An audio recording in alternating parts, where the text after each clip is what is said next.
청취자 여러분 안녕하세요. 오늘 저희는 여러분께서 직접 보내주신 다양한 자료들, 이걸 가지고 혈당 관리라는 주제 속으로 한번 깊숙이 들어가 보려고 합니다.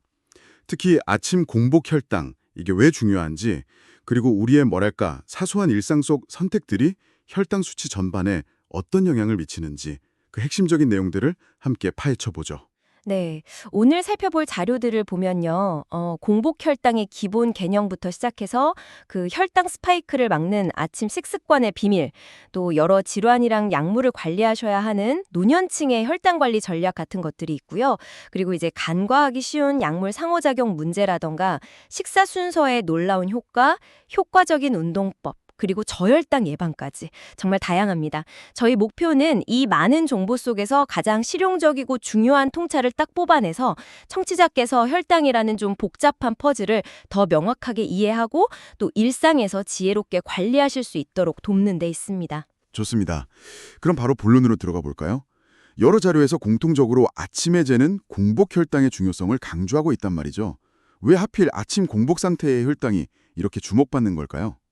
네, 그 공복 혈당은 우리 몸의 기본적인 혈당 조절 능력, 특히 그 췌장에서 분비되는 인슐린의 기능 상태를 가장 직접적으로 보여주는 지표이기 때문이거든요. 그러니까 밤사이 음식을 안 먹었을 때 우리 몸이 혈당을 얼마나 안정적으로 유지하는지 그걸 확인하는 거죠. 정상 범위는 보통 70에서 100 mg/dl로 보는데요. 이 수치가 만약 100에서 125 사이면 공복 혈당 장애, 그러니까 당뇨병 전 단계로 보고요.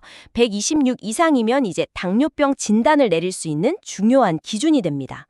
아, 126 이상이면요. 네, 이 수치가 높다는 건 인슐린 분비 자체가 좀 부족하거나 아니면 인슐린이 나와도 세포들이 제대로 반응을 못하는 상태, 즉 인슐린 저항성이 생겼을 가능성을 보여주는 거죠. 아주 강력한 신호예요. 이 인슐린 저항성이라는 개념이 오늘 저희가 다룰 많은 내용의 핵심 열쇠가 될 겁니다. 인슐린 저항성. 중요한 개념이군요. 근데 혈당 지표하면 공복 혈당 말고 당화혈색소 이야기도 많이 듣게 되잖아요. 보내주신 자료 요약 부분에도 언급이 되었고요. 이 둘은 어떻게 다르고 왜 둘 다 중요하게 봐야 할까요? 네, 아주 좋은 질문입니다. 공복 혈당이 딱 특정 시점, 그러니까 하룻밤 공복 후의 혈당 스냅샷이라면요. 당화혈색소, HbA1c라고도 하죠. 이건 지난 한 2, 3개월간의 평균적인 혈당 조절 상태를 보여주는 장편 비디오 같은 거예요. 혈액 속 적혈구의 혈색소, 그러니까 헤모글로빈에 포도당이 얼마나 달라붙어 있는지를 재는 건데요. 혈당이 높을수록 더 많이 달라붙겠죠. 네, 그렇죠. 적혈구 수명이 한 3개월 정도 되니까 이 수치를 통해서 장기간의 혈당 조절 패턴을 파악할 수 있는 겁니다. 그래서 공복 혈당은 단기적인 변화나 식단의 영향을 잘 보여주고 당화혈색소는 장기적인 관리 상태와 그 합병증 위험도를 평가하는 데 중요해요. 자료들에서도 이 두 지표를 함께 관리하는 게 중요하다고 계속 강조하고 있습니다. 그렇군요. 스냅샷과 비디오. 이해가 확 되네요. 그럼 공복 혈당 검사를 하려면 얼마나 굶어야 할까요?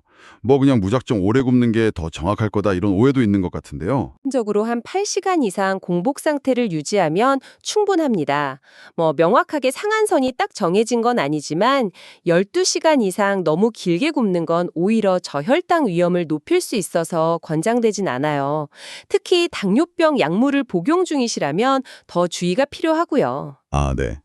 전날 저녁 식사나 야식 같은 게 아침 혈당에 큰 영향을 줄까 봐 걱정하는 분들도 계실 텐데요. 어떻습니까? 당뇨병이 없는 건강한 분이라면요. 일반적으로 전날 저녁 식사가 다음날 아침 공복 혈당에 미치는 영향은 좀 제한적이에요. 우리 몸의 혈당 조절 시스템이 잘 작동해서 식후 한 3, 4시간 안에는 혈당을 정상 범위로 되돌려 놓기 때문이죠. 하지만 이제 과도한 스트레스나 수면 부족, 그리고 특히 음주는 일시적으로 간에서 포도당 생성을 증가시켜서 평소보다 공복 혈당을 높일 수 있으니까 그 점은 참고하시는 게 좋습니다. 스트레스나 수면 부족, 음주도 영향이 있군요. 그리고 혈당은 낮을수록 무조건 좋다고 생각하기 쉬운데 자료에서는 꼭 그렇지만은 않다고 지적하고 있네요. 저혈당의 위험성도 강조하고 있고요. 맞습니다. 공복 혈당이 70mg/dL 미만으로 떨어지는 저혈당증 역시 매우 위험할 수 있습니다. 초기에는 불안감이라던가 엄청 배고프거나 식은땀, 어지럼증, 가슴 두근거림, 손떨림 같은 증상이 나타날 수 있는데요. 심해지면 경련, 발작, 의식소실, 심지어 혼수 상태까지 이를 수 있어요. 헉, 그렇게 심각하게요? 네. 중요한 건 당뇨병이 없더라도 저혈당이 발생한다면 반드시 그 원인을 찾아야 한다는 점입니다.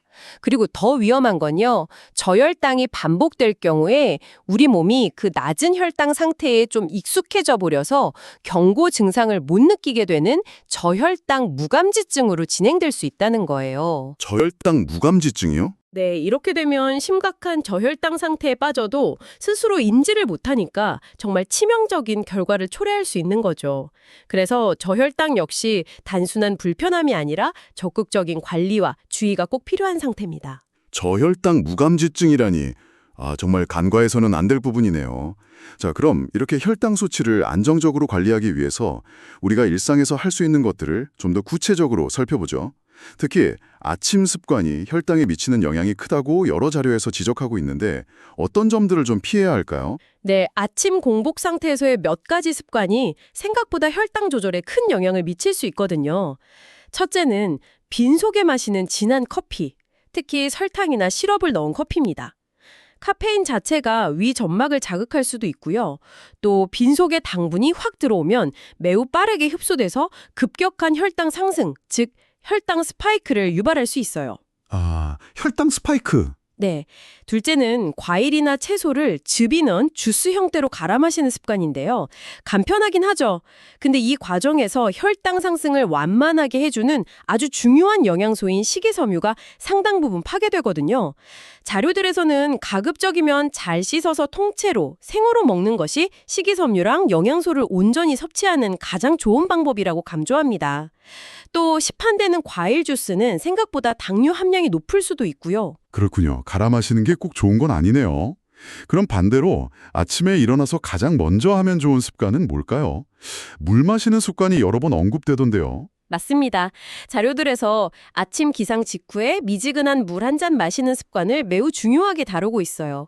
자는 동안에는 우리가 한 7, 8시간 정도 수분 섭취 없이 땀이나 호흡으로 계속 수분을 잃게 되잖아요. 네, 그렇죠. 이 때문에 혈액 농도가 높아져서 좀 끈적해질 수 있는데 이게 혈전, 즉 피떡 생성 위험을 높일 수 있는 요인이 됩니다. 아침에 마시는 물 한 잔이 밤새 농축된 혈액을 좀 묽게 해주고 혈액순환을 원활하게 하는 데 도움을 줄 수 있다는 거죠. 아하. 특히 고혈압이나 당뇨병이 있거나 심뇌혈관 질환 위험이 있는 분들께는 더 의미 있는 습관이 될 수 있습니다. 이때 커피나 주스보다는 몸에 자극이 적은 미지근한 물이 좋다고 조언하고요. 정말 간단하지만 중요한 습관이네요. 미지근한 물 한 잔. 그리고 식사 자체에 대해서도 흥미로운 조언이 있었습니다. 바로 식사 순서인데요. 채소부터 먹으라는 건데 여러 자료에서 이 방법을 효과적인 혈당 관리 전략으로 제시하고 있더라고요. 어떤 원리인가요? 네, 식사 순서를 조절하는 것이 혈당 스파이크를 완화하는 데 상당히 효과적인 방법으로 여러 자료에서 소개되고 있습니다. 한 자료에서는 구체적으로 3단계 식사 순서를 제안하는데 이거 기억해 두시면 일상에서 적용하기 좋으실 것 같아요. 1단계는 식이섬유가 풍부한 채소를 먼저 충분히 섭취하는 겁니다. 샐러드, 나물, 쌈채소 같은 게 좋은 예시죠. 채소 먼저. 네, 식이섬유는 위에서 소화되지 않고 장까지 내려가면서 음식물이 위에서 장으로 이동하는 속도를 늦춰줘요. 또 젤 형태로 변해서 이후에 먹는 탄수화물의 당 흡수를 물리적으로 지연시키는 효과도 있고요. 포만감을 먼저 느끼게 해서 전체 식사량 조절에도 도움이 되고요. 채소를 먹어서 일종의 방어막을 치는 그런 느낌이군요. 그럼 그 다음 2단계는 뭔가요? 2단계는 단백질과 건강한 지방을 섭취하는 겁니다. 살코기, 닭가슴살, 생선, 계란, 두부, 콩류 같은 양질의 단백질, 그리고 견과류, 아보카도, 올리브오일 같은 건강한 지방이 여기 해당되는데요. 이 영양소들은 소화 흡수되는 데 시간이 더 오래 걸리기 때문에 혈당을 천천히 올리고 포만감을 더 높여줍니다. 채소랑 같이 혈당 상승을 더 완만하게 만드는 역할을 하는 거죠. 네네. 그리고 마지막 3단계가 바로 혈당을 가장 빠르고 높게 올리는 주범인 탄수화물, 즉 밥, 빵, 면 등을 먹는 겁니다. 이때도 이왕이면 흰쌀밥이나 흰식빵보다는 현미밥, 잡곡밥, 통곡물빵처럼 정제되지 않은 통곡물을 선택하는 것이 혈당 관리에 더 유리하고요.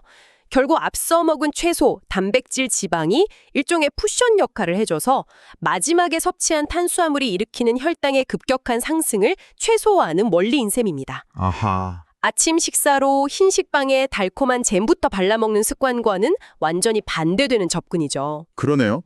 식사 순서만 바꾸는 것만으로도 혈당 스파이크를 관리할 수 있다니 정말 인상적입니다. 자료를 통해 얻을 수 있는 아주 실용적인 지혜네요.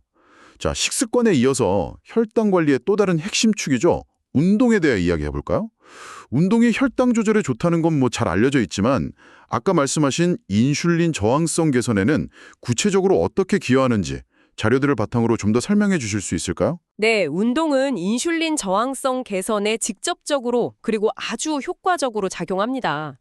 운동을 하면요, 우리 몸의 근육이 에너지원으로 혈액 속의 포도당을 적극적으로 사용하게 되거든요.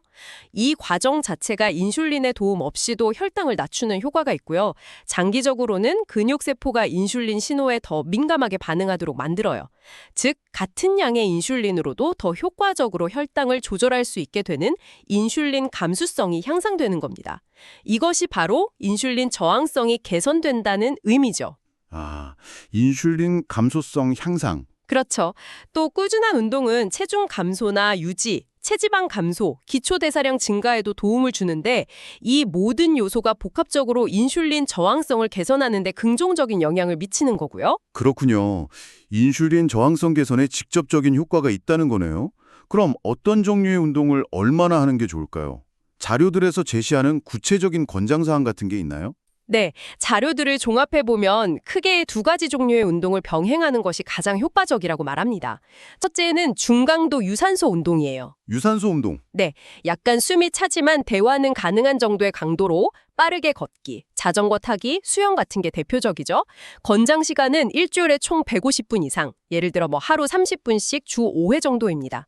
둘째는 근력 운동입니다. 스쿼트, 런지, 팔굽혀펴기, 덤벨 운동 같이 주요 근육군을 사용하는 운동을 주 2회 이상 병행하는 게 좋습니다. 근력 운동도요? 네, 근력 운동은 근육량을 늘려서 기초대사량을 높이고 장기적으로 인슐린 감수성을 더 향상시키는 데 아주 중요한 역할을 해요. 최근에는 짧은 시간 동안 고강도 운동과 저강도 휴식을 반복하는 고강도 인터벌 트레이닝, HIIT라고 하죠. 이것도 시간 효율적으로 인슐린 저항성을 개선할 수 있다는 연구 결과들이 제시되고 있기도 하고요. 아, HIIT. 네. 근데 바쁜 일상 속에서 따로 시간을 내서 운동하기 어려운 경우도 많을 텐데요.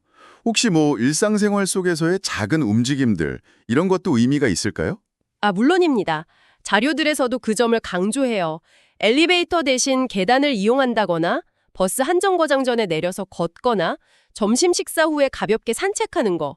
이런 식으로 의식적으로 신체 활동량을 늘리는 것만으로도 분명히 도움이 됩니다. 특히 한 자료에서는 식사를 마친 후 30분에서 1시간 사이, 그때 한 15분에서 20분 정도 걷는 것이 식후 혈당 급증을 막는 데 매우 효과적이라고 구체적으로 언급하고 있어요. 아, 식후 30분에서 1시간 사이 걷기. 네, 중요한 건 거창한 계획보다는 꾸준히 실천할 수 있는 작은 습관들을 만드는 겁니다.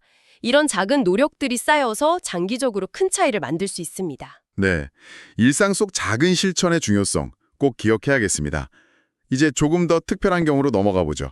여러 만성질환을 동시에 가지고 계시거나 다양한 약물을 복용 중인 노년층의 경우 혈당 관리가 훨씬 더 복잡하고 어려울 수 있다는 내용이 여러 자료에서 다뤄졌습니다. 이분들의 경우에는 어떤 점들을 특별히 고려해야 할까요? 맞습니다. 노년층의 당뇨병 관리는 젊은 성인과는 접근 방식 자체가 좀 달라야 합니다. 자료들에서 공통적으로 강조하는 건요, 노년층 관리의 최우선 목표 중 하나가 바로 저혈당 예방, 그리고 현재의 신체 기능 및 삶의 질 유지라는 점이에요. 조혈당 예방과 기능 유지. 네. 그래서 혈당 조절 목표치, 예를 들면 당화혈색소 수치도 너무 엄격하게 관리하기보다는 개인의 건강 상태나 동반 질환의 중증도, 기대 여명, 인지 기능 이런 것들을 종합적으로 고려해서 7.0%에서 8.0% 혹은 그 이상으로 좀 여유롭게 설정하는 경우가 많습니다. 왜냐하면 지나치게 엄격한 혈당 조절이 오히려 심각한 저혈당 위험을 높이고 또 낙상이나 인지 기능 저하 같은 다른 건강 문제로 이어질 수 있거든요. 심지어 일부 연구에서는 사망률을 높일 수도 있다는 근거들이 있고요. 아, 목표치 설정부터 다르군요. 그리고 노년층은 여러 약물을 동시에 복용하는 경우가 많은데 이로 인한 문제점들도 지적되었죠. 다약제 복용이라는 용어도 나왔고요. 네, 노년층에서는 고혈압, 고지혈증, 심혈관 질환, 관절염 등 여러 만성 질환을 동시에 앓는 경우가 많아서요. 한 번에 5가지 이상의 약물을 복용하는 다약제 복용, 폴리파머시 상태인 분들이 상당히 많습니다. 이게 단순히 약값 부담의 문제가 아니라 약물 간의 상호작용 위험을 크게 높입니다. 약물 상호작용이요? 네, 특정 약물이 다른 약물의 효과를 너무 강하게 하거나 약하게 만들 수도 있고 예상치 못한 부작용을 유발할 수도 있어요.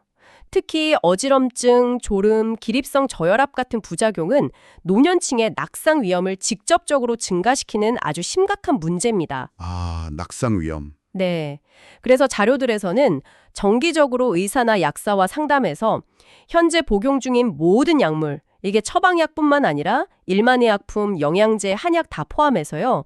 이 목록을 점검하고 꼭 필요한 약인지, 중복되는 건 없는지, 용량은 적절한지, 잠재적 상호작용은 없는지 이런 것들을 포괄적으로 검토하는 약물 검토, 메디케이션 리뷰 과정이 필수적이라고 강조합니다. 약물 검토가 필수적이군요. 특히 당뇨병 약물 중에서도 노년층에게 더 위험할 수 있는 약물들이 언급되었던데요. 그렇습니다.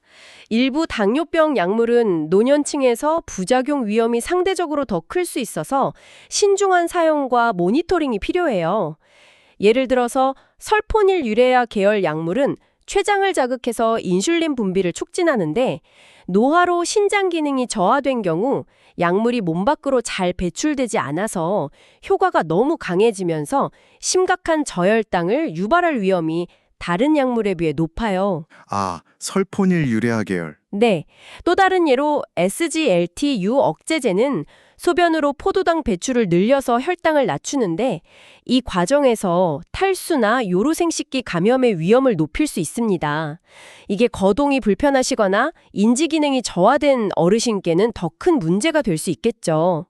따라서 약물 선택 시에는 이런 잠재적 위험하고 환자의 개별적인 상태를 반드시 고려해야 합니다. 네.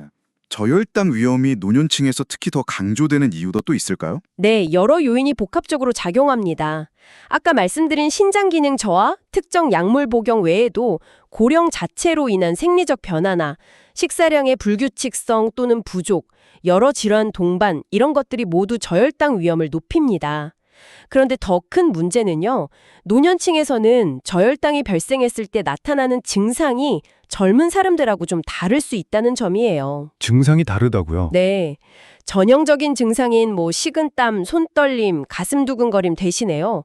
어지럼증, 기운 없음, 졸음, 혼란, 평소와 다른 행동 변화 같은 비전형적인 증상으로 나타나는 경우가 많아요. 비전형적인 증상. 네. 그래서 본인이나 주변 사람들이 저혈당 발생을 즉시 알아차리지 못하고 대처가 늦어져서 심각한 결과로 이어질 위험이 큽니다. 그리고 저혈당은 그 자체로도 위험하지만 낙상 및 골절 위험과 직접적으로 연관돼서 노년층의 독립적인 기능 유지에 정말 치명적인 영향을 미칠 수 있습니다. 비전형적인 증상 때문에 인지가 늦어질 수 있다는 점, 정말 중요하네요. 그럼 노년층 환자 본인과 가족들은 어떻게 대비해야 할까요? 가장 중요한 것은 환자 본인뿐만 아니라 함께 생활하는 가족이나 돌봄 제공자 모두가 저혈당의 위험성 그리고 전형적인 증상과 비전형적인 증상 모두에 대해 명확히 인지하고 있어야 한다는 겁니다. 평소와 다른 모습, 갑자기 말이 어눌해지거나 멍해지거나 심하게 기운 없어하는 모습을 보일 때 이게 저혈당일 수도 있겠구나 하고 의심해 볼 수 있어야 해요. 네네, 의심해보는 것. 그렇죠.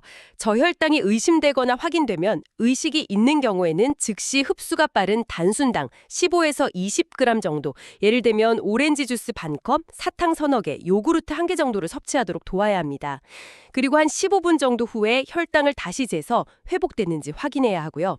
만약 환자가 의식이 없다면 절대로 입으로 무언가를 억지로 먹이려 해서는 안 되고 즉시 119에 신고하거나 미리 처방받은 글루카곤 주사제를 사용하는 방법을 알아둬야 합니다.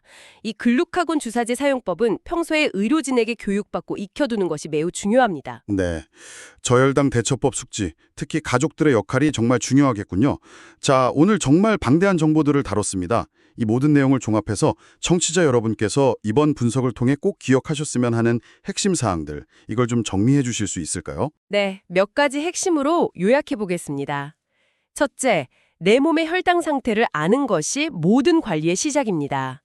특히 아침 공복 혈당과 지난 2, 3개월의 평균 혈당인 당화혈색소 수치, 이걸 정기적으로 확인하고 그 의미를 이해하는 것이 중요합니다. 네, 내 수치 알기. 둘째, 아침 습관을 점검하고 개선해 보세요. 일어나자마자 미지근한 물 한 잔, 그리고 가능하다면 식사 순서를 채소 먼저, 단백질 지방 다음, 탄수화물 마지막으로 바꾸는 것을 한번 시도해 보세요.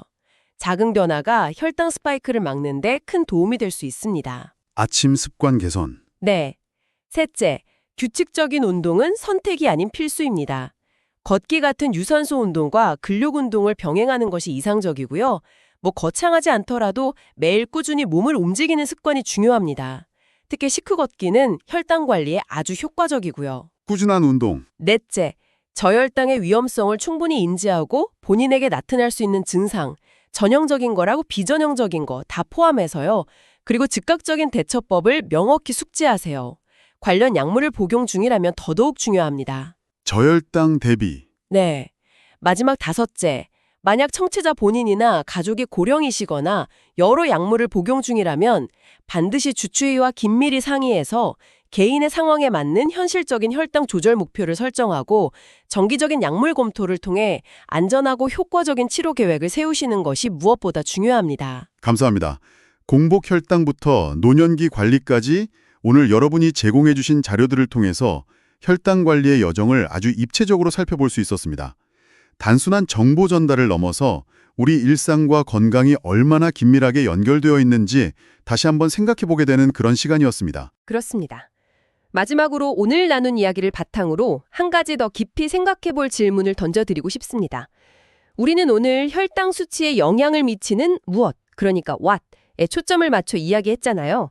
식단, 운동, 약물 같은 거요. 그런데 한 자료에서 언급된 연속 혈당 측정기, CGM 같은 기술의 도움을 받아서 혈당 변화를 실시간으로 꾸준히 모니터링하는 것은 어떨까요?